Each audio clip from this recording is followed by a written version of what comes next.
Thank you, Madam President. SRSG Michael Keating, Ambassador Madeira, Excellencies. Let me start by thanking you, Madam President, for this opportunity to brief the Council on my recent visit to Somalia.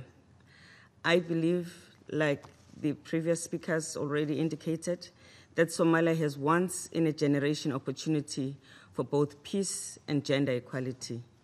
Many of the Somalis I spoke to are risking their lives to seize this opportunity. One of the most important developments in Somalia is the representation of women in public office, which is increasing and has been helped by special measures.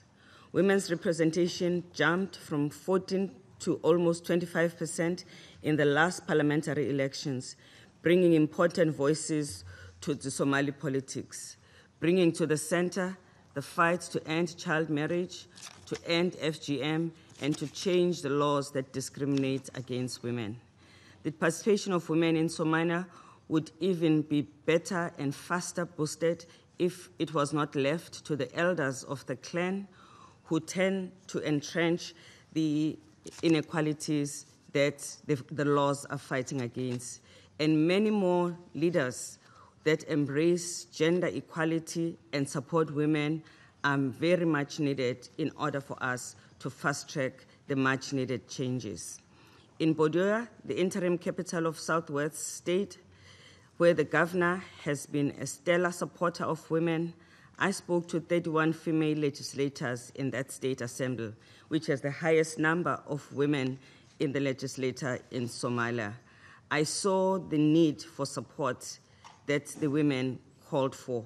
I was able to hear their pain and their desire to change the future of their children and their communities.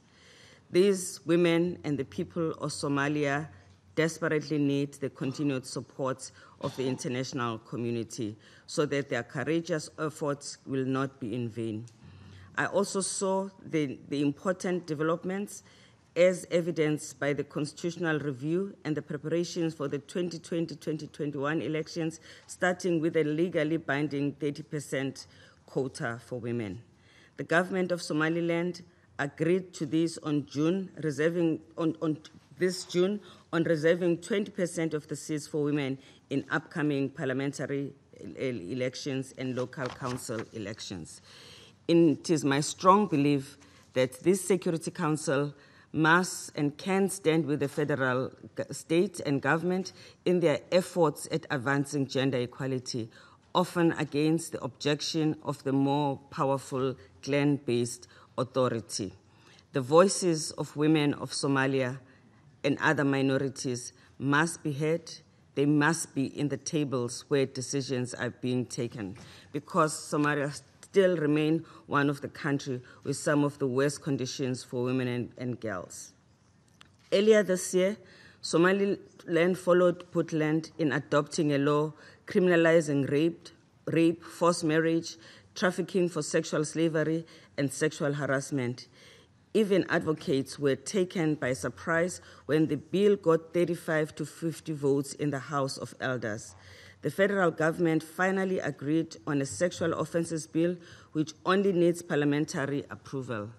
After a 10-year-old girl bled to death, the government announced the first ever prosecution of female genital mutilation, and there's a draft bill to criminalize this practice. These are encouraging developments.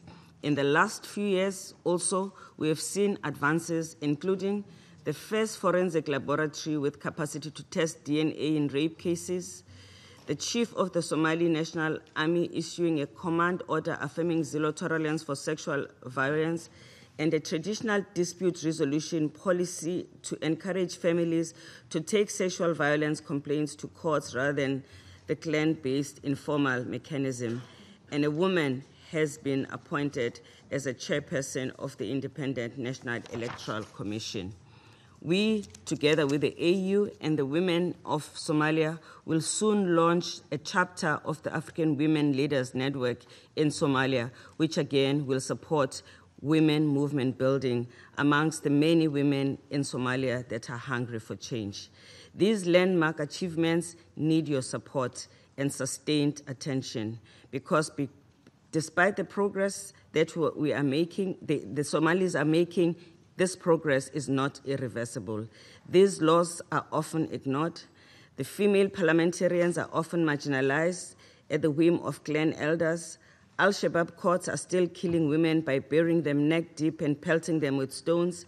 In customary courts, rapists often simply compensate the victim's family or marry her. Impunity for sexual violence is still rampant. But I hope the Security Council will interrogate the impact on women's current efforts to counter violent extremism so that you can identify the stronger ways of supporting the women. There are 3 centers to rehabilitate men who disengage from Al-Shabaab, but none for women. Women can play a vital role in motivating the voluntary disengagement of Al-Shabaab members, but this work is often an afterthought and under-resourced. With greater support, there too, women can make significant progress, and we stand ready to support them. Somalia is also an important test case for the Secretary General's gender parity goals because the lack of gender balance in the UN has been noticed by our Somali partners. I expect that Council members will follow up on the implementation of the mandates you gave to AMISOM and UNSOM earlier this year, which include many references to gender equality, and to support women's participation, not just in elections and electoral reform, but also in efforts to advance national and local reconciliation, prevent violent extremism, and reform the security sector. Just as I've heard many times in this council that peace will not be achieved by military means alone, I know that Somalia will not have long-lasting peace and deep reconciliation without far-reaching contribution and involvement and recognition of women. We should support and help the women to change the deep structures that continue to reinforce the inequality and insecurity. That can happen when women are fully involved. Women's organizations in Somalia are organized. They are dedicated. They are activists. They are advocates. They are entrepreneurs. They are professionals. And they are patriots. And they pay the ultimate price. Let us think about them as we look at the way in which we are supporting the changes and the enhance of security in Somalia. In the many challenges that lie ahead, women will both face the challenges, but also they will be able to make a difference. In Somalia, the glass is half filled. Let us help to fill up the glass. I thank you again, Madam President, for giving me this opportunity and the support that this Council has given to UN Women.